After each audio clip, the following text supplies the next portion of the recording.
சிறகடிக்க ஆசை ஸ்ரீலோட upcoming episode என்னென்னு பார்க்கலாம். விஜயா சந்திரா வீட்டுக்கு வந்ததுக்கப்புறமா மீனாவும் முத்துவும் இங்கே விஜயா கிட்டே பேசுகிறாங்க. இங்கே முத்து சொல்கிறாரு, அம்மா நீங்கள் கவலைப்படாதீங்க, நீங்கள் எதுக்குமா மனோஜோட கடைக்கு போனீங்க, பேசாமல் நம்ம வீட்டுக்கு வந்திருக்கலாம்ல, மீனா வீட்டுக்கு வந்தால் நாங்கள் உங்களை நல்லா பார்த்துக்க மாட்டோமா என்ன அப்படின்னு சொல்லும்போது, அதெல்லாம் எனக்கு தெரியும் அப்படின்னு சொல்கிறாங்க.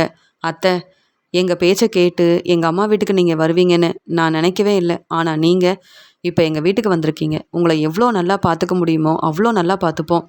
கவலைப்படாமல் இருங்கத்த அப்படின்னு சொல்லும்போது, எப்படி யோசிக்காமல் இருக்க முடியும்? ஸ்ருதியோட வீட்டில் அவங்க என்னை ரொம்ப சந்தோஷமாக பார்த்துப்பாங்கன்னு நினச்சேன். பெரிய பணக்கார வீட்டு சம்மந்தி, அவங்க வீட்டுக்கு போனால் நிம்மதியாக சந்தோஷமாக இருக்கலாம் அப்படின்னு நினச்சேன். அவங்க என்னவோ உதவி செய்யணும்னு தான் நினச்சாங்க. ஆனால் தேவையில்லாமல் பேசி என்னை தலகுனிய வச்சுட்டாங்க. இனி ஸ்ருதியோட வீட்டுக்கு நான் போகவே மாட்டேன் அப்படின்னு சொல்லும்போது, நாங்கள் யாரும் உன்னை போக சொல்லலையே விஜயா, நீ தான் அங்கே போகணுன்னு சொன்ன. அங்கே போனால் வசதியாக இருக்கலாம், அவங்க வீட்டில் தான் தங்குவேன்னு நீ தானே சொன்ன. இங்கே சம்மந்தி வீட்டுக்கு போவேன்னு ஸ்ருதி வீட்டுக்கு கிளம்பி போனேன். இப்போயாவது எங்கள் பேச்சை கேட்டு இங்கே வந்தல்ல, ரொம்ப சந்தோஷமாக இருக்குன்னு சொல்லும்போது, நான் வேணும்னே இங்கே வரல அப்படின்னு சொல்கிறாங்க. நீங்கள் எல்லாரும் என்னை கூப்பிட்டதால தான் வந்தேன். அது மட்டும் இல்லாமல் மீனாவும் முத்துவும் எப்போ தான் நம்ம வீட்டு பத்திரத்தை திருப்பி வாங்குவாங்க அப்படின்னு கேட்குறாங்க விஜயா. அம்மா, அதுக்காக தாம்மா நானும் மீனாவும் கஷ்டப்பட்டு வேலை செய்கிறோம் அப்படின்னு சொல்லும்போது, முத்து, நீ சாதாரண கார் டிரைவர் தானே, உன்னால் எப்படி நிறைய சம்பாதிக்க முடியும்? அதனால் நீ கண்டிப்பாக பணத்தை ஏற்பாடு பண்ணவே முடியாது. மீனா, உனக்கு தான் பெரிய வாய்ப்பு கிடச்சிருக்கு, பெரிய பெரிய டெக்கரேஷன் ஆர்டர்லாம் எடுத்து செய்கிற, உன்னாலையும் பணத்தை ஏற்பாடு பண்ண முடியலையா? இன்னும் எத்தனை நாள் தான் உங்கள் வீட்டில் தங்கணும் அப்படின்னு கேட்குறாங்க. அத்தை, இப்போ தானே எங்கள் வீட்டுக்கு வந்திருக்கீங்க, கொஞ்சம் பொறுமையாக இருங்க அத்தை, கண்டிப்பாக வீட்டு பத்திரத்தை திருப்பி வாங்கிடலான்னு சொல்லும்போது, இப்படியே தான் நீங்கள் பேசிகிட்ருக்கீங்க, உங்களுக்கு நல்ல பேர் கிடைக்கணும்னு இப்படி பேசுகிறீங்க, ஆனால் வீட்டு பத்திரத்தை திருப்பி வாங்க மாட்டேங்கிறீங்களே அப்படின்னு சொல்கிறாங்க விஜயா. அம்மா, நாங்களும் முயற்சி செய்கிறோம், ஆனால் தேவையில்லாமல் எங்கள் பேச்சை கேட்காம நீங்களும் மனோஜும் தானம்மா ஃபினான்சர்கிட்ட நிறைய கடன் வாங்கியிருக்கீங்க, வீட்டு பத்திரத்தை வேறு கொடுத்துருக்கீங்க, நீங்கள் எந்த முயற்சியும் செய்யாமல் எங்ககிட்ட வந்து கேள்வி கேட்டால் என்னம்மா செய்கிறதுன்னு கேட்குறாரு முத்து. உடனே அண்ணாமலை, முத்துவும் மீனாவும் சரியாக தானே பேசுகிறாங்க விஜயா, அவங்க ஃபினான்சர்கிட்ட கடன் வாங்கலையே, வீட்டு பத்திரத்தையும் ஃபினான்சர்கிட்ட கொடுக்கலையே, ஆனால் நீ முத்து மீனா கிட்ட வந்து கேள்வி கேட்குற, வீட்டு பத்திரத்தை திருப்பி வாங்கணும்னு இங்கே மனோஜுக்கு கொஞ்சமாவது அக்கறை இருக்கா அப்படின்னு சொல்லும்போது, மனோஜ் என்னங்க செய்வான், பிஸ்னஸை நல்லா பார்த்துக்கணுன்றதுக்காக பெரிய கடைக்கு ஓனராக இருக்கோமே அப்படின்னு நினச்சி பிஸ்னஸை பார்த்துக்கிறதுக்காக கடன் வாங்கிட்டான். ஆனால் இந்த பணத்தை மனோஜால் திருப்பி தர முடியலையே அப்படின்னு சொல்லும்போது, அப்புறம் எதுக்கு இன்னும் மனோஜ் கடைக்கு ஓனராக இருக்கணும்? முத்துவும் மீனாவும் அந்த கடையை பொறுப்பாக பார்த்துக்கிட்டாங்கன்னா மனோஜ் சம்பாதிக்கிறத விட இவங்க நல்லாவே சம்பாதிக்க முடியும். ஏன்னா முத்துவுக்கும் மீனாவுக்கும் நிறைய திறமை இருக்குது. ஆனால் மனோஜ் நம்ம எல்லாரையும் ஏமாற்றிட்டான் அப்படின்னு சொல்லும்போது, என்ன பேசுகிறீங்க? அது எப்படி மனோஜோட கடைக்கு முத்துவும் மீனாவும் எப்படி ஓனராக முடியும்? மனோஜ் ஆசைப்பட்டு பெரிய பிஸ்னஸ் ஆரம்பிக்கணும்னு நினச்சி கடைக்கு ஓனர் ஆயிருக்கான். உங்களுடைய 27 லட்ச ரூபா பணத்தை எடுத்துகிட்டு போன மனோஜ் தேவையில்லாமல் செலவு செய்யலையே, அந்த பணத்தை வச்சு கடை ஆரம்பிச்சிருக்கான்னு நீங்கள் சந்தோஷப்படாமல் மனோஜ் கடைக்கு ஓனராக இருக்கக்கூடாதுன்னு சொல்கிறீங்க. எப்படியாவது முத்துவும் மீனாவும் வீட்டு பத்திரத்தை திருப்பி வாங்குவாங்கன்னு நீங்கள் தானே நம்பிக்கையாக சொன்னீங்க. உங்கள் மேலே உள்ள நம்பிக்கையில் தான் நான் அமைதியாக இருக்கேன், ரொம்ப பொறுமையாக இருக்கேன். அதனால் இப்படிலாம் மனோஜோட கடையை முத்துவுக்கும் மீனாவுக்கும் கொடுக்கலான்னு மட்டும் பேசாதீங்க. பாவம் மனோஜ், இதெல்லாம் கேட்டால் ரொம்பவே மனசு வேதனைப்படுவான் அப்படின்னு மறுபடியும் மனோஜுக்கு ரொம்பவே சப்போர்ட் பண்ணுறாங்க விஜயா. உடனே மீனா சொல்கிறாங்க, அத்தை கவலைப்படாதீங்க, எங்களுக்கு மனோஜோட கடை வேண்டாம் அத்தை, நானும் தான் பூக்கடைக்கு ஓனராக இருக்கேன், எனக்கு பெரிய வாய்ப்பு கிடச்சிருக்கு, ஏன் எனக்குன்னு ஆஃபீஸ் இருக்குது, அங்கே ஆஃபீஸில் இருக்க வேலையவும் நான் பார்க்கணும், அதெல்லாம் விட்டுட்டு மனோஜோட கடையை வேற எப்படி பார்த்துக்க முடியும்? அதனால் மனோஜோட கடைக்கு நாங்கள் ஓனர் ஆகணும் அப்படின்னு என்றைக்கும் நானும் யோசிக்கல, என் வீட்டுக்காரர் முத்துவும் யோசிக்கல. ஏன்னா இங்கே முத்து சாதாரண கார் டிரைவராக இருந்தாலும் அவர் பெரிய பிஸ்னஸ் ஆரம்பிக்கணும்னு நினைக்கிறாரு. மனோஜோட கடை எங்களுக்கு வேண்டாம் அத்தை, மனோஜ் பொறுப்பாக அவருடைய வேலையை பார்த்துக்கிட்டா அதுவே போதும். மனோஜ் தான் கொஞ்சம் கூட யோசிக்காமல் தேவையில்லாமல் இவ்வளோ கடன் வாங்கியிருக்காரு, அதனால தான் அண்ணாமலை மாமா இப்படிலாம் பேசுகிறாரு. ஆனால் எங்களுக்கு மனோஜோட கடை வேண்டாம் அத்தை, எங்கள் திறமையால் எங்களுக்கு முன்னேற முடியும், எங்களுக்கு தெரிஞ்ச வேலையை செஞ்சு எங்களால் கண்டிப்பாக முன்னேற முடியும்னு எங்களுக்கு நம்பிக்கை இருக்குது. உங்கள் பையன் முத்து சாதாரண கார் டிரைவராக இருந்தாலும் எவ்வளோ கஷ்டப்பட்டு வேலை செய்கிறாருன்னு நீங்கள் தான் பார்க்குறதும் இல்லை, கவனிக்கிறதும் இல்லை, அப்புறம் எப்படி உங்களுக்கு உண்மை என்னன்னு தெரியும்? நீங்கள் நாங்கள் பணத்தை ஏற்பாடு பண்ண முடியாதுன்னு நினச்சிங்கன்னா எப்படியாவது மனோஜ்கிட்ட பேசி பணத்தை ஏற்பாடு பண்ண சொல்லுங்கள் அப்படின்னு மீனா சொல்லும்போது, இல்லை இல்லை, மனோஜால இப்ப அவ்ளோ பணத்த ஏற்பாடு பண்ணவே முடியாதுன்னு சொல்லும்போது, "அத்த நீங்க தானே சொல்றீங்க, மனோஜ் பெரிய பிசினஸ் செய்றான், பெரிய கடைக்கு ஓனரா இருக்கான்னு. மனோஜுடைய பிசினஸ்க்காக தான் நான் கடன் வாங்கி குடுத்தேன்னு சொல்றீங்கல்ல, அப்ப நீங்களே மனோஜ் கிட்ட பேசி பணத்த ஏற்பாடு பண்ண சொல்லுங்க. நாங்க மனோஜ் மாதிரி பெரிய பிசினஸ் செய்யலையே, எங்களால சம்பாதிக்க முடியாதுன்னு வேற சொல்றீங்க. அப்புறம் எப்படித்தான் நம்ம வீடு நமக்கு கிடைக்கும்னு?" மீனா கேள்வி கேட்கும்போது, பதில் பேச முடியாம தலை குனிஞ்சு நிக்கிறாங்க விஜயா. "என்ன விஜயா, நீ பேசின பேச்சுக்கு இங்க மீனா பதில் சொல்றது எல்லாமே சரிதானே?" அப்படின்னு சொல்லும்போது, "என்ன நீங்க எப்ப பார்த்தாலும் எல்லாரும் மனோஜ் தான் இந்த பணத்த ஏற்பாடு பண்ணணும்னு சொல்றீங்க. ஆனா மனோஜுக்கு தான் அவ்ளோ வருமானம் வரதில்லையே. அப்புறம் எப்படி மனோஜால பணத்த ஏற்பாடு பண்ண முடியும்?" அப்படின்னு கேள்வி கேட்கும்போது, "அப்ப நீ அமைதியா இரு. முத்து சாதாரண கார் டிரைவர் தான். முத்துவால சரியா சம்பாதிக்க முடியாதுன்னு இப்படி மீனா முத்துவ கேள்வி கேட்காத. தேவையில்லாம பேசி பிரச்சனை செய்யாத. இப்பதானே வீட்டுக்கு வந்திருக்க. மீனா முத்துவ பத்தி சீக்கிரமாவே புரிஞ்சுப்ப." அப்படின்னு சொல்லும்போது, "அத்தை எங்க வீட்டுக்கு வந்திருக்கீங்க. வாங்க அத்தை சாப்பிடுங்க." அப்படின்னு காஃபி எல்லாம் வந்து குடுக்குறாங்க. இப்பதான் ரொம்பவே நிம்மதியா இருக்கு அப்படின்னு மீனா சமைச்ச சாப்பாட சாப்பிட்டுட்டு விஜயா ரொம்ப சந்தோஷமா இருக்காங்க. என்னதான் நம்ம மீனா கிட்ட கேள்வி கேட்டாலும், தேவையில்லாம பேசி பிரச்சனை செஞ்சாலும், மீனா சமைச்சு குடுக்குற சாப்பாடு ரொம்பவே ருசியா இருக்கு.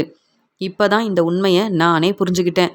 என்னைக்கு ஸ்ருதியோட வீட்டுக்கு போனனோ, அப்பவே மீனாவோட சமையல பத்தி ரொம்ப நல்லா புரிஞ்சுக்கிட்டேன். தேவையில்லாம பேசாம அமைதியா தான் இருக்கணும். அப்பதான் இவங்க வீட்ல கொஞ்ச நாள் இருக்க முடியும். மீனாவும், முத்துவும் சீக்கிரமா நம்ம வீடு நமக்கு கிடைக்கிறதுக்காக உதவி செஞ்சாங்கன்னா, அப்புறம் நம்ம வீட்டுக்கே போயிரலாம் அப்படின்னு விஜயா வந்து யோசிக்கிறாங்க. மீனா பூ குடுக்கறதுக்காக கிளம்பி வராங்க. அந்த சமயம் பார்வதி ஃபோன் பண்றாங்க. "மீனா எங்க இருக்கன்னு?" கேட்குறாங்க. "நீங்க பூ எடுத்துட்டு வர சொன்னீங்க. உங்க வீட்டுக்கு தான் வரேன்." அப்படின்னு சொல்றாங்க. "சரி மீனா, என் வீட்டுக்கு வா." அப்படின்னு சொல்லிட்டு ஃபோனை வைக்கிறாங்க பார்வதி. பார்வதியோட வீட்டுக்கு வந்த மீனா, "என்ன பார்வதி அத்தை எப்படி இருக்கீங்க? இன்னைக்கு நீங்க கதை சொல்லலையான்னு?" கேட்கும்போது, "இப்பதான் என் வேலையெல்லாம் செஞ்சுட்டு கொஞ்ச நேரம் ரெஸ்ட் எடுக்கலாமேன்னு வந்தேன்." அப்படின்னு சொல்லும்போது, "அப்படியா? நீங்க சாப்பிட்டீங்களா?" அப்படின்னு மீனா அக்கறையா கேட்குறாங்க. "என்ன மீனா, ரொம்ப சந்தோஷமா இருக்க?" அப்படின்னு கேட்கும்போது, "இல்ல, விஜயா இப்ப எங்க இருக்கா?" அப்படின்னு கேட்குறாங்க. "நான் சந்தோஷமா இருக்கிறதுக்கு காரணமே விஜயாத்த தான். ஏன்னா விஜயாத்த மனசு மாறி எங்க வீட்டுக்கே வந்துட்டாங்க." அப்படின்னு சொல்லும்போது, "என்னது, விஜயா உங்க வீட்டுக்கு வந்துட்டாளா?" அப்படின்னு கேட்கும்போது, "ஆமா. இங்க ஸ்ருதி வீட்ல ஏதோ பிரச்சனைன்னு அங்க தங்கவே மாட்டேன்னு மனோஜோட கடையில வந்து தங்கியிருந்தாங்க. அப்புறம் அண்ணாமலை மாமா பேசினதுக்கு அப்புறமா எங்க வீட்டுக்கு வந்துட்டாங்க. எங்க வீட்டுக்கு வந்த விஜயாத்த சாப்பிட்டுட்டு ரெஸ்ட் எடுக்குறாங்க." அப்படின்னு சொல்லும்போது, "அப்படியா? விஜயா உங்க வீட்டுக்கு வந்துட்டால்ல? இப்பதான் நிம்மதியா இருக்கு." அப்படின்னு சொல்லும்போது, "என்ன பார்வதி அத்த?" அப்படின்னு மீனா கேட்குறாங்க. "வேற ஒண்ணும் இல்ல. பார்வதி உன்னுடைய வீட்டுக்கு வரேன்னு விஜயா எனக்கு ஃபோன் பண்ணப்ப, என் வீட்டுக்கு வரதா இருந்தா அண்ணாமலை அண்ணனையும் நீ கூப்பிட்டு வரணும். நீ தனியா வர வேண்டாம். இல்லன்னா மீனா வீட்லயே போயிட்டு அ நீ தங்கணும்." அப்படின்னு சொன்னப்ப, மீனா வீட்டுக்குலாம் போகவே மாட்டேன்னு ரொம்ப கோவமா பேசிட்டு ஃபோன வச்சுட்டா விஜயா. ஆனா இப்ப உங்க பேச்ச கேட்டு உங்க வீட்டுக்கு வந்தத நினைக்கும்போது சந்தோஷமா இருக்கு மீனா. நீங்க எல்லாரும் ஒத்துமையா இருக்கணும்னு நினைப்பீங்க. ஆனா விஜயாவுக்கு பணக்கார வீட்டு சம்மந்தி தான் முக்கியம்னு அவங்க வீட்டுக்கு போகணும்னு நினைச்சதால, இங்க விஜயா வந்து அ இனி உண்மைய புரிஞ்சுகிட்டு, சீக்கிரமா மீனா, முத்து உங்களையும் புரிஞ்சுக்க தான் போறா. வசதி தான் முக்கியம்னு இங்க ஸ்ருதி வீட்டுக்கு போயிட்டு, இப்ப தங்குறதுக்கு இடமே இல்லாம என்ன செய்றதுன்னு யோசிக்கிறால. சீக்கிரமாவே நீயும், முத்துவும் எப்படியாவது விஜயாவோட வீட திரும்பி வாங்கி குடுக்கணும்." அப்படின்னு சொல்லும்போது, "அதுக்காக தான் நாங்க கஷ்டப்பட்டு வேலை செய்றோம்." அப்படின்னு பேசிட்டு இருக்காங்க. "எப்படியோ மீனா, இங்க விஜயா உங்க வீட்டுக்கு வந்தத கேட்ட உடனே எனக்கு ரொம்ப சந்தோஷமா இருக்கு." அப்படின்னு சொல்லும்போது, "ஆமா. இன்னைக்கு நான் சமைச்சு குடுக்கும்போது விஜயா அத்த அமைதியா இருந்தாங்க. சாப்பாடு ரொம்ப ருசியா இருக்குன்னு சொன்னாங்க. விஜயா அத்தைக்காக அவங்க தங்குறதுக்கு எல்லா ஏற்பாடையும் செஞ்சு குடுத்தோம். விஜயா அத்தை எதுவுமே பேசல. ரொம்ப பொறுமையா இருந்தாங்க. அமைதியா இருந்தாங்கன்னு." சொல்லும்போது, "எல்லாம் கொஞ்ச நாள் விஜயா அப்படிதான் இருப்பா. அதுக்கப்புறம் தேவையில்லாம பேச ஆரம்பிப்பா. விஜயாவ பத்தி எனக்கு தெரியாதா? விஜயா என்னுடைய ஃப்ரெண்டு தானே. விஜயாவ பத்தி ரொம்ப நல்லா தெரியும். ஆனா விஜயா என்ன பேசினாலும் நீ பொறுமையா இரு மீனா. எப்படியாவது வீட்டு பத்திரத்த நீங்க திருப்பி வாங்கணும். அதுக்கப்புறம் விஜயா சீக்கிரமாவே உங்கள புரிஞ்சுப்பா." அப்படின்னு சொல்லும்போது, "விஜயா அத்தைய நாங்க பார்த்துக்கிறோம். நீங்க கவலைப்படாம இருங்க." அப்படின்னு பேசிட்டு மீனா அங்கேருந்து கிளம்புறாங்க. பார்வதி ரொம்பவே சந்தோஷப்படுறாங்க. என்னதான் என்னுடைய ஃப்ரெண்டு விஜயா இங்க மீனா, முத்துவ புரிஞ்சுக்கலனாலும், மீனா தன்னுடைய வீட்டுக்கு வந்த உடனே மீனா எவ்வளோ சந்தோஷப்படுறா. ஆனா மீனாவோட அருமை பெருமை என்னன்னு விஜயாவுக்கு இன்னுமே புரியல. சீக்கிரமாவே விஜயா மீனாவ பத்தி புரிஞ்சுக்கணும் அப்படின்னு யோசிக்கிறாங்க பார்வதி. முத்து சவாரியெல்லாம் முடிச்சுட்டு கார் செட்ல இருக்கும்போது ரவி ஃபோன் பண்றாரு. "முத்து, அம்மா எங்க இருக்காங்க? எப்படி இருக்காங்க? அம்மாவ பாத்தியா? பேசுனியான்னு?" கேட்கும்போது, "அம்மா இப்ப மீனா வீட்ல தான் இருக்காங்க. மீனா வீட்டுக்கு வரவே மாட்டேன்னு சொன்னாங்க. அப்புறம் அப்பா பேசினதுக்கப்புறமா வேற வழி இல்லாமல் மீனா வீட்டுக்கு வந்துட்டாங்க. இதில் மனோஜ் வேற அம்மாவை பார்த்துக்க முடியாது. அம்மா எப்படி என் கடையில் தங்குவாங்க? நானே இங்கே கடையில் தங்கியிருக்கேன். சரியா சாப்பிட்டதில்ல, ரெஸ்ட் எடுக்க முடியலன்னு மனோஜ் பேசின உடனே அம்மா வந்து என்ன யோசிச்சாங்கன்னு தெரியல. இனியும் மனோஜோட கடையில் தங்கவே கூடாதுன்னு உடனே கிளம்பி வந்துட்டாங்க. அப்படின்னு சொல்லும்போது நான் தான் அம்மாவை சரியாக பார்த்துக்கவே இல்லை. என்ன நம்பி தான் அம்மா ஸ்ருதியோட வீட்டுக்கு வந்தாங்க. அம்மாவை நானும் பார்த்துக்கல, ஸ்ருதியும் பார்த்துக்கல. என் மாமியார் பார்த்துப்பாங்கன்னு நினச்சேன். ஆனால் அவங்களால இவ்வளோ பெரிய பிரச்சனை வரும்னு நான் யோசிக்கவே இல்லை. அம்மா என் மேலே அவ்வளோ நம்பிக்கை வச்சுருந்தாங்க. ஆனால் அம்மாவை நான் தான் சரியாக கவனிக்கவே இல்லை முத்து அப்படின்னு ரொம்பவே மனசு வேதனைப்படுறாரு ரவி. அதெல்லாம் ஒன்றும் இல்லை ரவி. அம்மாவும் அப்பாவும் இப்போ மீனா வீட்டில் இருக்காங்க. ரொம்ப சந்தோஷமாக பேசிக்கிறாங்க. அதனால் நீ ரொம்ப யோசிக்காத. அம்மாக்கிட்டேயும் அப்பாக்கிட்டேயும் பேசணும்னு நினச்சா உடனே மீனா வீட்டுக்கு வர வேண்டியதானே. நீ மட்டும் இல்லை, பலகுரலையும் கூப்பிட்டு வா அப்படின்னு சொல்லும்போது கண்டிப்பாக வருவேன். அம்மா கிட்ட நான் மன்னிப்பு கேட்கணும். ரெஸ்டாரண்ட்டில் நிறைய வேலை இருந்ததால் ஸ்ருதியோட அம்மா சுதா அம்மாவை நல்லா பார்த்துப்பாங்கன்னு நினச்சேன். ஆனால் அவங்க நம்மளை புரிஞ்சிக்காம இப்படிலாம் பிரச்சனை செய்வாங்கன்னு நான் யோசிக்கவே இல்லை. எனக்கு என்னுடைய வேலை தான் முக்கியம்னு இருந்ததால் அம்மா இப்போ எங்கே போகிறதுன்னு தெரியாமல் யார்கிட்டேயும் சொல்லாமல் ஸ்ருதி வீட்டிலேருந்து கிளம்பிட்டாங்கல்ல. நானும் ஸ்ருதியும் இங்கே வாசுதேவன் கிட்டேயும் சுதா கிட்டேயும் கேள்வி கேட்டப்ப இங்கே உங்கள் அம்மா விஜயா தான் எங்களை புரிஞ்சுக்காம தேவையில்லாமல் பேசிட்டாங்கன்னு அவங்க ஒரு பக்கம் பேசுகிறாங்க. என்ன செய்கிறதுன்னு ஒன்றுமே புரியல. எனக்கு என் மாமியார் வீட்டில் தங்குறதுக்கு கொஞ்சம் கூட பிடிக்கவே இல்லை அப்படின்னு சொல்லும்போது ரவி, இப்போ தங்குறதுக்கு நமக்கு இடமே இல்லை. அதனால் நீ பொறுமையாக தான் இருக்கணும் அப்படின்னு சொல்லும்போது அதனால தான் ரொம்ப அமைதியாக இருக்கேன் ரவி. இருந்தாலும் என் மாமியாரும் என் மாமனாரும் அம்மாவை நல்லா பார்த்துப்பாங்கன்னு நினச்சி நான் ஏமாந்து போயிட்டேன். அவங்க வீட்டுக்கு போகவே கூடாதுன்னு தான் நினச்சேன். இருந்தாலும் ஸ்ருதிக்காக தான் அவங்க வீட்டில் தங்கியிருக்கேன் அப்படின்னு ரவி பேசும்போது, சரி ரவி, நீ பலகுரலை கூப்பிட்டு வா. அம்மா கண்டிப்பாக வந்து சந்தோஷமாக பேசுவாங்க அப்படின்னு சொல்லும்போது, சரி முத்து, நான் வந்து மீனாணி வீட்டுக்கு வரேன் அப்படின்னு சொல்கிறாரு ரவி. இங்கே சந்திரா வீட்டில் விஜயா வந்து அண்ணாமலை கிட்ட பேசும்போது இப்போதாங்க நம்ம வீட்டில் உள்ள எல்லாருடைய அருமை பெருமை என்னன்னு புரிஞ்சுக்கிட்டேன். நம்ம வீட்டில் உள்ள எல்லாரும் நம்ம பேச்சை கேட்பாங்க. ஆனால் நமக்கு வீடு இல்லைன்னு ஆனதுக்கப்புறமா இப்போ எல்லார் பேச்சையும் நம்ம கேட்க வேண்டியதாக இருக்குல்ல அப்படின்னு சொல்கிறாங்க விஜயா. எதுக்கு விஜயா இவ்வளோ யோசிக்கிறேன்னு கேட்கும்போது, இல்லை இங்கே வந்து ஸ்ருதி வீட்டில் என்னை ரொம்ப நல்லா பார்த்துப்பாங்க. அவங்க வீட்டில் வசதியாக இருக்கலான்னு தான் கிளம்பி போனேன்.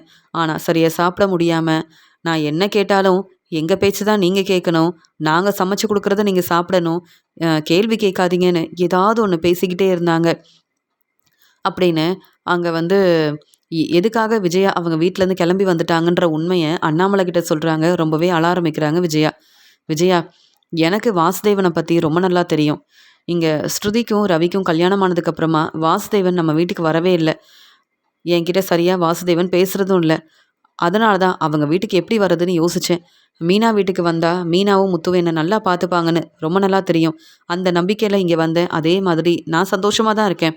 ஆனால் நீ வசதி தான் முக்கியம், ஸ்ருதி வீட்டில் தான் தங்குவேன்னு நீ தான் கிளம்பி போனேன். இப்போ மறுபடியும் மீனா வீட்டுக்கு வந்த உடனே ஏன் அவங்க பேசுனதெலாம் நினச்சி இப்படி மனசு வேதனைப்படுறேன்னு சொல்லும்போது, இல்லைங்க சுதா என்னை நல்லா பார்த்துப்பாங்கன்னு நினச்சேன். ஸ்ருதி உண்மையாகவே பெரிய பணக்கார வீட்டு பொண்ணு. அவங்க வீட்டுக்கு போனால் ரொம்ப நிம்மதியாக இருக்கலாம் அப்படின்னு யோசித்தேன். ஆனால் அங்கே போனதுக்கப்புறமா தான் இங்கே நான் வந்திருக்கவே கூடாதுன்னு யோசிச்சு என்ன செய்யணும் எவ்வளோ கஷ்டப்பட்டேன் தெரியுமா? நீங்கள் ஃபோன் பண்ணப்போ கூட உண்மையை சொல்லாமல் தான் இருந்தேன். ஏன்னா நானாக விரும்பி இவங்க வீட்டுக்கு வந்தேன். ஆனால் இப்படி என்ன சரியாக யாருமே கவனிக்க மாட்டேங்கிறாங்க. ஏன் ரவி கூட சரியாக என்கிட்ட பேசுகிறதே இல்லை. ரெஸ்டாரண்ட்டில் நிறைய வேலை இருக்குன்னு கிளம்பிடுவான். நம்ம வீட்டில் இருந்தப்ப எப்பயுமே மீனா, அத்தை உங்களுக்கு என்ன வேணும், என்ன சமைக்கட்டும் அப்படின்னு என்கிட்ட கேட்டு தான் ஒவ்வொரு வேலையும் அவ்வளோ பொறுப்பாக பார்த்துப்பா. ஆனால் அங்கே எனக்கு என்ன வேணும்னு யார்கிட்டேயும் கேட்க முடியாத ஒரு நிலமையில பெரிய ரூமெல்லாம் கொடுத்துருந்தாங்க. ஆனாலும் தனியாக இருந்து ரொம்பவே கஷ்டப்பட்டேன். என்னால் இனி அந்த வீட்டில் இருக்கவே முடியாதுன்னு தான் கிளம்பி வந்துட்டேன்.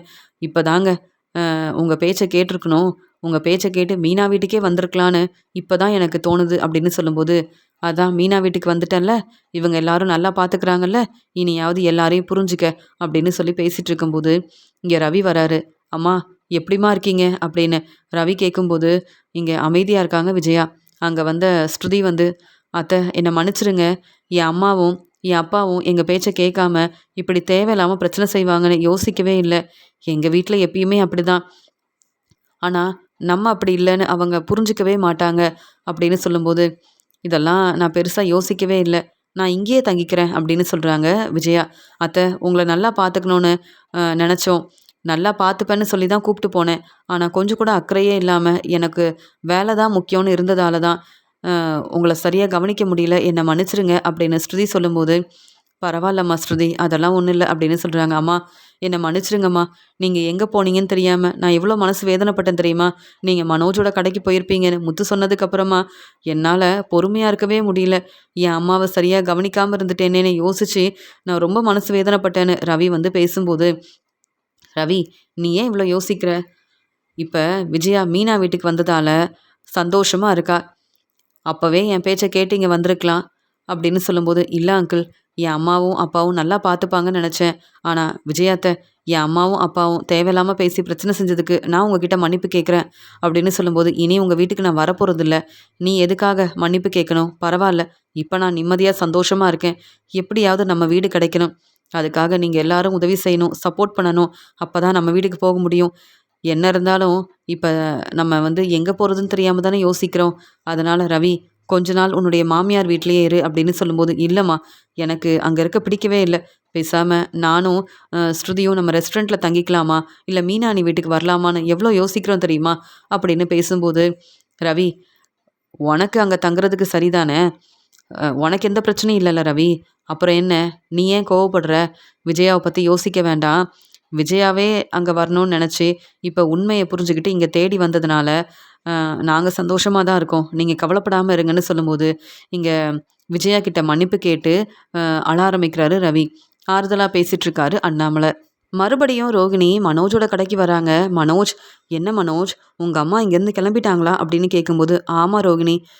என் அப்பாவும், முத்து, மீனான்னு எல்லாரும் பேசி, மீனா வீட்டுக்கு என் அம்மாவ கூப்பிட்டு போயிட்டாங்க." அப்படின்னு சொல்லும்போது, "மனோஜ், நீ மட்டும் இங்க இருக்க?" அப்படின்னு சொல்லும்போது, "ஆமா. என்ன பத்தி யாரும் யோசிக்க மாட்டேங்கிறாங்க. மீனா வீட்டுக்கு நீயும் வரியா மனோஜ்ன்னு எங்க அப்பா கூட கேட்கலையே. அப்புறம் நான் மட்டும் எங்க போக முடியும்? நான் கடையிலேயே தங்கிக்கிறேன்." அப்படின்னு சொல்லும்போது, "இதெல்லாம் சரிதான். ஆனா மறுபடியும் விஜயா அத்தை இங்க வரமாட்டாங்கல்ல?" அப்படின்னு சொல்லும்போது, "அம்மா இப்ப இங்க வரமாட்டாங்க. ஆனாலும் நீ என் கூட பேசுற, நம்ம கடைக்கு வரேன்னு தெரிஞ்சா, அப்புறம் என்கிட்ட கேள்வி கேட்பாங்க ரோகிணி. உனக்காக தான் அம்மா இங்க தங்கவே வேண்டான்னு என் அப்பாகிட்டயும், முத்துக்கிட்டயும் பேசி, எப்படியோ என் அம்மாவ இங்கேருந்து அனுப்பிட்டேன். அது மட்டும் இல்லாம, நீ நம்ம கடைக்கு வரேன்னு என் அம்மாவுக்கு தெரியாது. அதனால ரொம்ப நம்பிக்கையா என்கிட்ட சந்தோஷமா பேசிட்டு கிளம்பியிருக்காங்க. சீக்கிரமாவே எனக்கு உதவி செய்றேன்னு சொல்லியிருக்காங்க. அப்பதான் முத்துவும், மீனாவும் வீட்டு பத்திரத்த திருப்பி வாங்குவாங்கன்னு பேசிட்டு கிளம்புனாங்க. நீ மட்டும் நம்ம கடைக்கு வர உண்மை என் அப்பாவுக்கு மட்டும் இல்ல, என் அம்மா, முத்துன்னு யாருக்காவது தெரிஞ்சா அவ்வளவுதான் எனக்கு பிரச்சனை வரும். நீ எதுக்கு ரோகிணி இப்ப இங்க வந்த?" அப்படின்னு கேட்கும்போது, "என்ன மனோஜ், எப்ப பார்த்தாலும் அம்மா பேச்ச கேட்குற. முத்துக்கு உண்மை தெரியக்கூடாதுன்னு நினைக்கிற. ஆனா நான் உன்னுடைய மனைவி தானே. எனக்கு இன்னும் நீ டிவோர்ஸ் குடுக்கவே இல்லையே. அப்புறம் எதுக்காக இவ்ளோ யோசிக்கிற? இன்னும் உங்க அம்மா பேச்ச தான் கேட்டுட்டு இருக்க போறியா? அப்ப உண்மையாவே நீ விரும்பி என்ன கல்யாணம் பண்ணிக்கலையா? உங்க அம்மா சொன்னதுனால என்ன கல்யாணம் பண்ணிக்கிட்டியா?" அப்படின்னு கேட்குறாங்க ரோகிணி. "இல்ல ரோகிணி.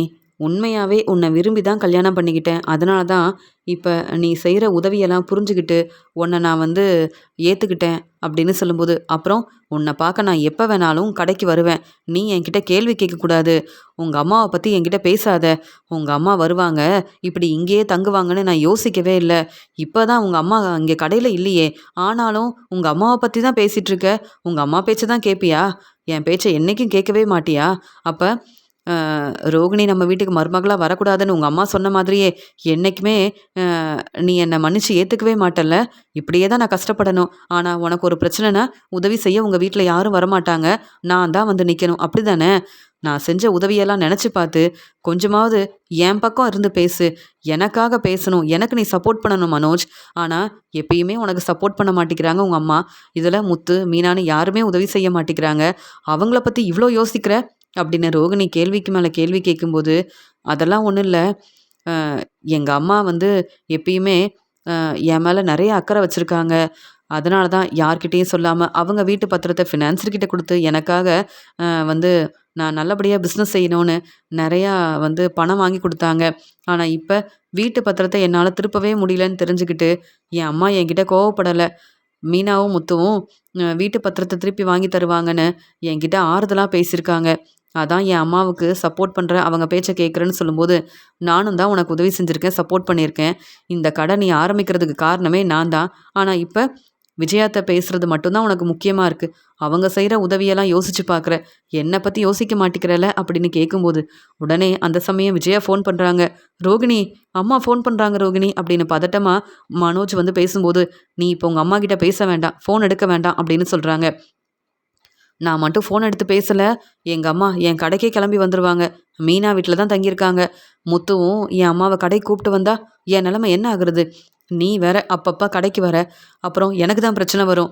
ஏற்கனவே மனோஜ் வந்து சரியாக பிஸ்னஸ் செய்யவே மாட்டிக்கிறான்னு என் அப்பா என் மேலே ரொம்ப கோவமாக இருக்காங்க.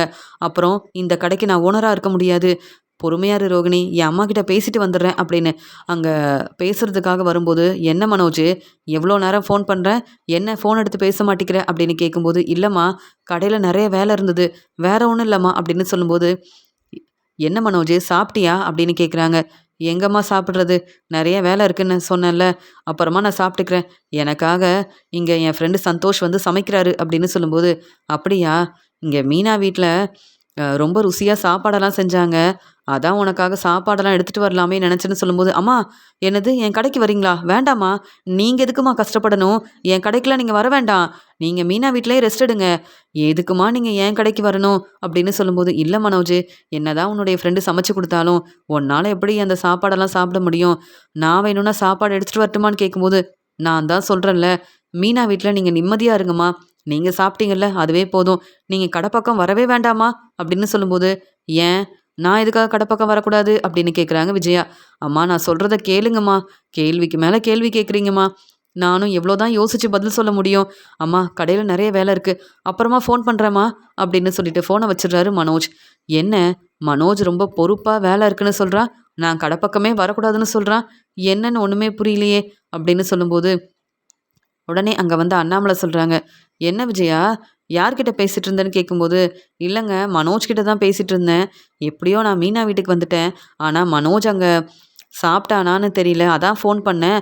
ஆனால் மனோஜோட ஃப்ரெண்டு சந்தோஷ் மனோஜுக்காக சமைச்சு கொடுக்குறாராம் அப்படின்னு சொல்லும்போது, அப்படியா, மனோஜ் அவன் வேலையை பார்க்கட்டும், நீ மனோஜுக்கு சாப்பாடு அனுப்பணும்லாம் யோசிக்க வேண்டாம்னு சொல்லும்போது, இல்லை மீனா இன்னைக்கு விதவிதமாக சமைச்சிருக்கா, ருசியாக சமைச்சிருக்கா, அதான் மனோஜும் சாப்பிட்டா சந்தோஷமாக இருப்பான்னு நினச்சேன். ஆனால் என்ன சாப்பாடெல்லாம் யார் எடுத்துகிட்டு போய் தரது? முத்து சவாரிக்கு போயிட்டான், மீனாவும் பூக்கடையில் வேலை இருக்குன்னு கிளம்பிட்டாங்க. இப்போ நான் தான் இருக்கேன். நானும் போக வேண்டான்னு நீங்கள் சொல்கிறீங்க ஒரு பக்கம்.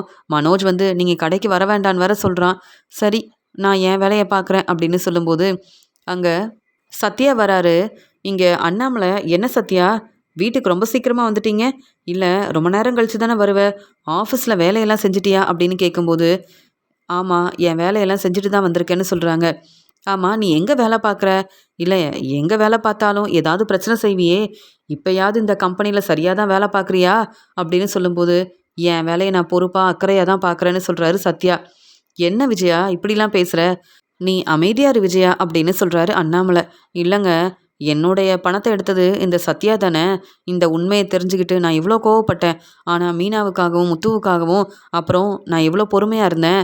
இதே மாதிரி சத்யா எங்கேயும் பிரச்சனை செய்யக்கூடாதுன்னு தான் பேசினேன் அப்படின்னு சொல்லும்போது, அங்கே சத்யா சாப்பிட்டியா? என்ன சீக்கிரமாக வந்துட்ட அப்படின்னு சந்திரா வீட்டுக்கு வந்த உடனே கேள்வி கேட்குறாங்க. அதெல்லாம் ஒன்றும் இல்லைம்மா அப்படின்னு சொல்லும்போது, சத்யா என்ன ரொம்ப அமைதியாக இருக்க, ஏதாவது பிரச்சனையா அப்படின்னு சொல்லும்போது, அதெல்லாம் ஒன்றும் இல்லைம்மா அப்படின்னு சொல்லிக்கிட்டே இருக்கும்போது, நாங்களும் அதை தான் கேள்வி கேட்டோம், உங்கள் பையன் சத்யா பதில் பேசாமல் அமைதியாக இருக்காரே அப்படின்னு சொல்கிறாங்க விஜயா. சத்யா, உனக்கு தான் வேலை இல்லைல்ல, பேசாமல் மனோஜோட கடையில் மனோஜ் வந்து சரியாக சாப்பிட்ருக்க மாட்டான், இந்த சாப்பாடெல்லாம் கொண்டு போய் கொடுத்துட்டு வரியா அப்படின்னு சொல்லும்போது, இங்கே அண்ணாமலை சொல்கிறாங்க, விஜயா அமைதியாக இரு விஜயா, ஏற்கனவே சத்யா ரொம்ப அமைதியாக இருக்கான்னு சம்மந்தி ரொம்ப பதட்டமாக கேள்வி கேட்குறாங்க. நீ என்ன மனோஜுக்கு சாப்பாடெல்லாம் கொண்டு போய் கொடுக்கணும்னு சொல்கிற, உனக்கு வேறு வேலையே இல்லையா?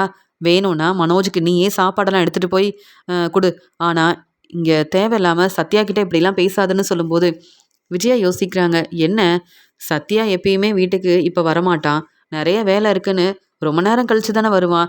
இன்னைக்கு சத்யா வந்ததுக்கப்புறமா அமைதியாக இருக்கிறத பார்க்கும்போது ஏதோ பிரச்சனைன்னு தான் நினைக்கிறேன் அப்படின்னு விஜயா யோசிக்கும்போது, சந்திரா சொல்கிறாங்க, என்ன நடக்குதுன்னு ஒன்றுமே புரிய மாட்டேங்குது. என்ன சத்யா பேச மாட்டேங்கிற? ஆஃபீஸில் நிறைய வேலை இருக்குன்னு சொல்வ, இப்போ என்ன வீட்டுக்கு சீக்கிரமாக வந்துட்ட அப்படின்னு கேட்கும்போது, அம்மா இனி ஆஃபீஸ்க்கு நான் போகவே போகிறதில்ல, இனி அங்கே நான் வேலை பார்க்க போகிறதும் இல்லை, போதுமா அப்படின்னு சொல்லும்போது, என்னாச்சு வேலையை விட்டுட்டியா? இல்லை இந்த வேலை வேண்டான்னு நீயே வந்துட்டியா? உன்னை அனுப்பிட்டாங்களா?" அப்படின்னு சொல்லும்போது, "அம்மா, அங்கே நான் வேலை பார்க்க வேண்டான்னு ரேகாவோட அப்பா என்னை அங்கேருந்து அனுப்பிட்டாருமா, போதுமா?" அப்படின்னு சொல்லும்போது, "இதுக்கு தான் சொன்ன சத்யா, நீ வந்து உன்னுடைய வேலையை மட்டும் பாரு. கவனமாக உன்னுடைய வேலையை பார்த்தன்னா நம்ம குடும்பத்தை நீ நல்லபடியாக பார்த்துக்கலாம். நீ நினச்ச மாதிரியே உனக்கு வேலை கிடச்சிருக்கு.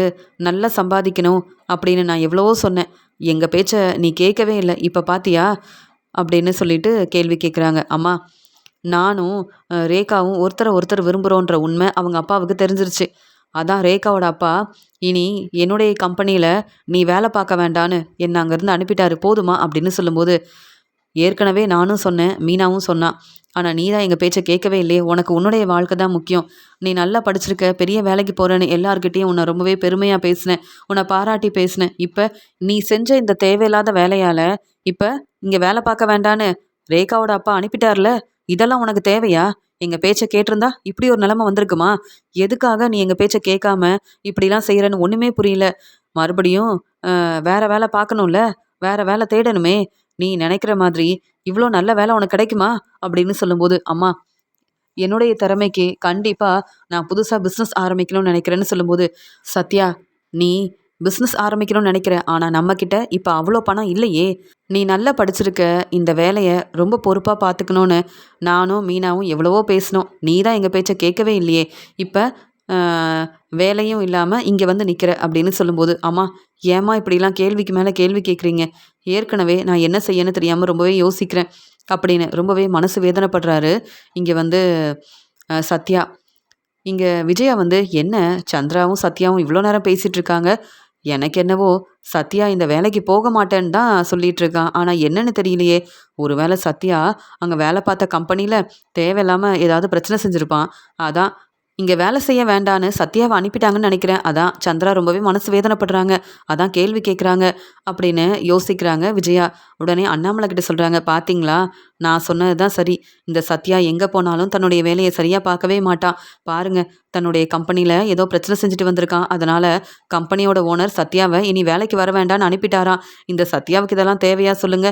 கிடைச்ச வேலைய நல்லபடியா பார்த்துக்காம எதுக்கு இப்படிலாம் செய்யணும்? இப்ப சத்யா பொறுப்பா வேலை பார்க்குறான், குடும்பத்த பார்த்துக்கிறான்னு சந்திராவால சொல்லவே முடியாதுல்ல" அப்படின்னு சந்தோஷப்படுறாங்க விஜயா. "என்ன விஜயா இப்படிலாம் வந்து யோசிக்கிறேன்னு" கேட்கும்போது, "ஆமா, என் பையன் மனோஜ் பெரிய பிஸ்னஸ் செய்கிறான், இங்கே நல்லா சம்பாதிக்கிறான் அப்படின்னு நான் வேணா பெருமையாக பேசலாம். ஆனால் இவங்க இங்கே சத்யாவை பற்றி தான் நல்லா தெரியுமே. நம்ம வீட்டில் எவ்வளோ பெரிய பிரச்சனை செஞ்சா அந்த சத்யா. அது மட்டுமா, இங்கே முத்துவோட பைக் எடுக்கிறது, என்னுடைய பணத்தை எடுக்கிறதுன்னு இந்த சத்யா சாதாரண வேலையாக செஞ்சா. அதனால தான் சத்யாவுக்கு இப்போ கிடைச்ச வேலையும் இல்லைன்னு ஆயிடுச்சு. இனி சத்யா புதுசாக வேலை தேடணும். அது வரைக்கும் குடும்பத்தை பார்த்துக்கிறதுக்கு தான் மீனாவும் முத்துவும் இருக்காங்கல்ல" அப்படின்னு சொல்லும்போது, விஜயா, "என்ன விஜயா, சம்மந்தி இவ்வளோ மனசு வேதனைப்படுறாங்க. சத்யாவுக்கு இப்போ வேலை இல்லைன்னு தெரிஞ்சுக்கிட்டு கஷ்டப்படுறாங்க. ஆனால் நீ இதெல்லாம் பார்த்து சந்தோஷப்படுற. விஜயா, நீ திருந்தவே மாட்டியா?" அப்படின்னு சொல்லும்போது, "இதில் நான் என்னங்க வந்து சரியாக தானங்க பேசிகிட்டு இருக்கேன்னு" சொல்கிறாங்க. "மனோஜ் நல்லா தான் சம்பாதிக்கிறான், பெரிய பிஸ்னஸ் செய்கிறான். ஆனால் நிறைய கடன் வாங்கியிருக்கானே, என்ன செய்ய போற? அதனால வீடும் இல்லாமல் இங்கே வந்து இருக்க. இப்போ கூட மனோஜை விட்டு கொடுக்காம பேசுகிறல்ல, அசிங்கமா இல்லை?" அப்படின்னு கேட்குறாரு அண்ணாமலை. இங்கே மீனா, முத்து எல்லாருமே வராங்க. வந்த உடனே சந்திரா அழுதுகிட்டே உண்மையை சொல்றாங்க.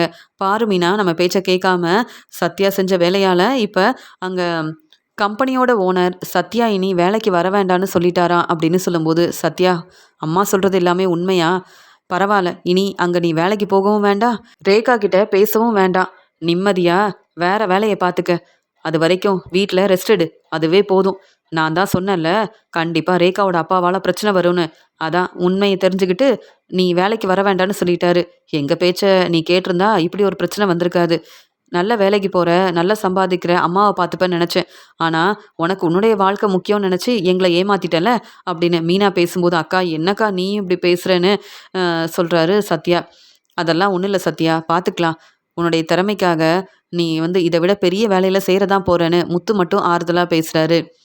அந்த சமயம் மனோஜ் ஃபோன் பண்றாரு. "அம்மா, சாப்பிட்டீங்களா?" அப்படின்னு கேட்கும்போது, "ஆமா மனோஜ், சாப்பிட்டுட்டோம். என்ன மனோஜ் இப்போ ஃபோன் பண்ணியிருக்கேன்னு" கேட்கும்போது, "இல்லம்மா, என் ஃப்ரெண்டு சமைக்கல. அவர் சமைச்ச சாப்பாட சாப்பிடவும் முடியல. அதனால நீங்க தான் சொன்னீங்கல்ல, சாப்பாடெல்லாம் வந்து முத்துக்கிட்ட குடுத்து அனுப்புறேன்னு. பேசாம சாப்பாட குடுத்து அனுப்புறீங்களாம்மா? மீனா சமைச்ச சாப்பாட சாப்பிட்டு ரொம்ப நாள் ஆகுதுன்னு" சொல்லும்போது, "சரி மனோஜ், இப்பவே முத்துக்கிட்ட சொல்றேன். முத்து கண்டிப்பா சாப்பாடெல்லாம் எடுத்துட்டு வருவான்" அப்படின்னு சொல்லிட்டு ஃபோனை வைக்கிறாங்க விஜயா. இங்க மீனா இங்கே சந்திரா எல்லாரும் ரொம்ப மனசு வேதனைப்படுறாங்க. மீனா இப்போவே சாப்பாடெல்லாம் எடுத்து வைன்னு சொல்லும்போது முத்து சொல்கிறாங்க, எதுக்குமா சாப்பாடு எடுத்து வைக்கணும் அப்படின்னு கேட்கும்போது, இல்லை மனோஜ் வந்து சரியாக சாப்பிடலையா, முத்து நீ சாப்பாடெல்லாம் வந்து கொண்டு போய் கொடுத்துட்டு வந்துடுன்னு சொல்லும்போது, எனக்கு வேறு வேலை இல்லைன்னு நினைக்கிறீங்களா? இவ்வளோ நேரம் கஷ்டப்பட்டு வேலை செஞ்சுட்டு இப்போ தான் வீட்டுக்கு வந்திருக்கோம். இதில் மனோஜுக்கு சாப்பாடு எடுத்துகிட்டு போகணுமா? நீங்கள் வேணும்னா இந்த வேலையை செய்யுங்க. எங்களாலலாம் மனோஜுக்கு சாப்பாடெல்லாம் கொடுக்க முடியாதுன்னு சொல்லும்போது, மனோஜ் இந்த வீட்டுக்கு வரக்கூடாதுன்னு சொல்லிட்டேன் முத்து. மனோஜ் சாப்பிடல. அப்புறம் நம்ம தானே உதவி செய்யணும்னு சொல்லும்போது, அம்மா நீங்கள் உதவி செஞ்ச வரைக்கும் போதும். நீங்கள் செஞ்ச உதவியால தான் இப்போ நம்ம வீடும் இல்லாமல் இங்கே வந்து தங்கியிருக்கோம். மறுபடியும் மனோஜுக்காக பேசாதீங்கம்மா. என்னால் எங்கேயும் போக முடியாது. நான் ரெஸ்ட் எடுக்கணும். இவ்வளோ நேரம் வேலை பார்த்துட்டு இப்போ தான் வீட்டுக்கு வந்திருக்கேன். மனோஜுக்கு சாப்பாடு கொடுக்கணுமா அப்படின்னு முத்து ரொம்ப கோவமா பேசிட்டு அங்கேருந்து கிளம்புறாரு. மீனா யோசிக்கிறாங்க. வீட்டில் நானும் என் அம்மாவும் இவ்வளோ மனசு வேதனைப்படுறோம். ஆனால் விஜயாத்த இப்போ கூட மனோஜுக்கு சாப்பாடு எடுத்து வைக்கணும், மனோஜுக்கு சாப்பாடெல்லாம் கொடுக்கணும்னு விஜயாத்த என்னெல்லாம் பேசிட்டு இருக்காங்க அப்படின்னு மீனா ரொம்ப கோவமாக யோசிக்கும்போது, அப்போ மீனா யோசிக்கிறாங்க, மறுபடியும் சமைக்கணுமா? எல்லாரும் சாப்பிட்டுட்டாங்க. இப்போ சாப்பாடு வேற இல்லையே என்ன செய்யறதுன்னு யோசிக்கும்போது, என்ன மீனா பார்த்துட்டு அமைதியாக இருக்க? நான் தான் சொல்கிறேன்ல மனோஜுக்கு சாப்பாடெல்லாம் எடுத்து வை. ஆமாம், இப்போ உன்னுடைய தம்பி சத்யா எங்கேயும் வேலைக்கு போகிறது இல்லைல்ல, வீட்டில் சும்மா தானே இருக்க போகிறான். அதான் சத்யாவை வேலையிலேருந்து அனுப்பிட்டாங்களே சம்மந்தி. அதனால் இனி தினமும் வந்து மனோஜுக்கு சாப்பாடு கொடுக்குற வேலையை சத்யா பார்க்கட்டுமே. சத்யா வீட்டில் தானே இருக்க போகிறான். நான் சொல்கிற வேலையவாவது சரியாக செய்வானா இல்லையா? ஏற்கனவே என்னுடைய பணத்தையும் எடுத்தான். ஏன் முத்துவோட பைக் எடுத்ததும் இந்த சத்யா தானே. இப்பயும் உன்னுடைய ஆஃபீஸில் தேவையில்லாத வேலையை செஞ்சிட்டியா?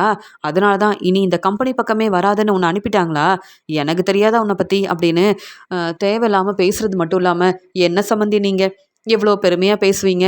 சத்யா நல்லா படிச்சிருக்கான், பெரிய வேலைக்கு போகிறான்னு. ஆனால் இப்போ உங்கள் பையன் சத்யா செஞ்சுருக்க வேலையை பார்த்தீங்களா அப்படின்னு சொல்லும்போது, போதும் சம்மந்தி, இதுக்கு மேலே தேவையில்லாமல் பேசாதீங்க. நீங்கள் எதுக்கு சத்யாவை பற்றி பேசுகிறீங்கன்னு கேட்கும்போது, நான் உண்மையை தானே சொல்கிறேன்.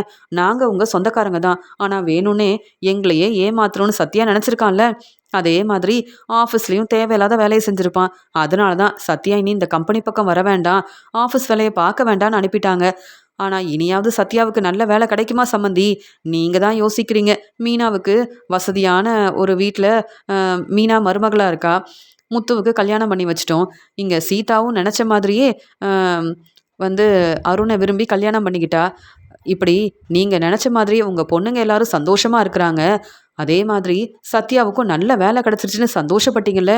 இப்போ பார்த்தீங்களா அப்படின்னு பேச ஆரம்பிக்கும்போது, சம்மந்தி இங்கே நாங்களே ரொம்ப மனசு வேதனைப்படுறோம். ஆனால் இப்படிலாம் பேசுகிறீங்களே சம்மந்தி அப்படின்னு சொல்லும்போது, நீங்கள் மனசு வேதனைப்படுறத பார்த்து நான் சந்தோஷப்படுறேன். ஏன்னா எங்கள் வீடு இல்லாமல் உங்கள் வீட்டில் வந்து தங்கியிருக்கோம். எங்களை நினச்சி நீங்களும் சந்தோஷப்படுவீங்கள்ல. ஏன்னா நீங்கள் எங்கள் வீட்டுக்கே வரக்கூடாதுன்னு சொன்னேன். இப்போ சம்மந்தி நம்ம வீட்டுக்கு வந்திருக்காங்கன்னு நீங்களும் எங்களை பற்றி யோசிப்பீங்கல்ல அப்படின்னு சொல்லும்போது, என்றைக்குமே நான் அப்படி யோசிக்கவே மாட்டேன். உங்களுக்கு உண்மையாகவே உதவி செய்யணும்னு நினச்சேன். ஆனால் நீங்கள் தான் நாங்கள் கஷ்டப்படுறத பார்த்து சந்தோஷப்படுறீங்க அப்படின்னு சந்திரா ரொம்ப கோபமாக பேசுகிறாங்க. சம்மந்தி நீங்கள் எங்கள் வீட்டில் தங்கியிருக்கிறீங்க, அதை நினச்சி பேசுங்க. அது மட்டும் இல்லாமல் இப்போ மனோஜுக்காக சமைக்கவும் முடியாது. என் பையன் சத்யா மனோஜுக்கு சாப்பாடெல்லாம் எடுத்துகிட்டு போக போகிறதும் கிடையாது. சத்யாவுக்கு சீக்கிரமாகவே நல்ல வேலை கிடைக்க தான் போகுது. நீங்கள் ரொம்ப யோசிக்காதீங்க அப்படின்னு சொல்லும்போது, அப்போ உங்கள் பையன் சத்யா என் பேச்சை கேட்க மாட்டான், மனோஜுக்கு சாப்பாடெல்லாம் எடுத்துகிட்டு போக முடியாதுன்னு சொல்கிறீங்களான்னு சொல்லும்போது, ஆமாம் நீங்கள் இங்கே வந்து தங்கியிருக்கீங்க. ஆனால் இந்த பிரச்சனைக்கு காரணமே மனோஜ் தானே. மனோஜுக்காக சமைச்சு கொடுக்கணும்னு எங்களுக்கு என்ன அவசியம் இருக்குது? வேணும்னா நீங்களே சமைச்சு சாப்பாடெல்லாம் எடுத்துகிட்டு போய் கொடுங்க. அதை விட்டுட்டு தேவையில்லாமல் பேசாதீங்கன்னு சொல்லும்போது மீனா சொல்கிறாங்க, அத்தை நீங்கள் இப்படிலாம் பேசுவீங்கன்னு நான் யோசிக்கவே இல்லை. உங்களுக்கு உதவி செய்யணும்னு நாங்கள் நினச்சோம். ஆனால் நீங்கள் மனோஜுக்கு சாப்பாடை சமைச்சு கொடுக்கணும்னு சொல்கிறீங்க. நாங்களும் கஷ்டப்பட்டு வேலை செஞ்சுட்டு தான் வந்திருக்கோம். வேணும்னா மனோஜுக்கு தேவையான சாப்பாடை நீங்களே சமைச்சு கொண்டு போய் மனோஜுக்கு கொடுத்துட்டு வாங்க. தேவையில்லாமல் எங்கள் அம்மா கிட்ட கேள்வி கேட்குறது, பிரச்சனை செய்கிறதுன்னு தேவையில்லாத வேலையை செஞ்சீங்கன்னா அப்புறம் நீங்கள் எங்கள் வீட்டில் இருக்க வேண்டாம் அத்தை.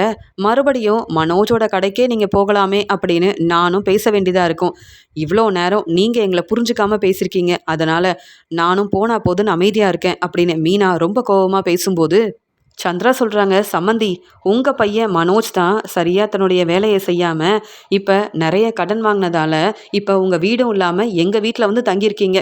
ஆனால் நீங்கள் என் பையன் சத்யாவை பற்றி பேசுகிறீங்களா? போதும் சம்மந்தி, என் பையன் சத்யாவை பற்றி நீங்கள் பேசுனீங்க, நான் பொறுமையாகவே இருக்க மாட்டேன் அப்படின்னு இங்கே கேள்வி கேட்குறாங்க சந்திரா. மனோஜ் இங்கே அண்ணாமலை அண்ணனோட 27 லட்ச ரூபா பணத்தை இன்னும் திருப்பி தரவே இல்லை. மீனாவோட நகையவும் திருப்பி தரவே இல்லை. இதில் மனோஜால் நீங்கள் எல்லாரும் எங்கள் வீட்டில் தங்கியிருக்கீங்க, ஆனால் நீங்கள் என்கிட்ட கேள்வி கேட்குறீங்களான்னு சொல்கிறாங்க சந்திரா. இப்படி தேவையில்லாமல் பேசிகிட்டு இருந்தா மீனா சொன்ன மாதிரியே பேசாமல் நீங்கள் மனோஜோட கடையிலேயே தங்கியிருக்கலாமே சம்மந்தி அப்படின்னு சொன்னதை கேட்டு இங்கே விஜயா பதில் பேசாமல் தலை குனிஞ்சு நிற்கிறாங்க. விஜயா இப்படி பேசுவான்னு எதிர்பார்க்கவே இல்லைன்னு விஜயா மேலே ரொம்ப கோவமாக இருக்காரு அண்ணாமலை.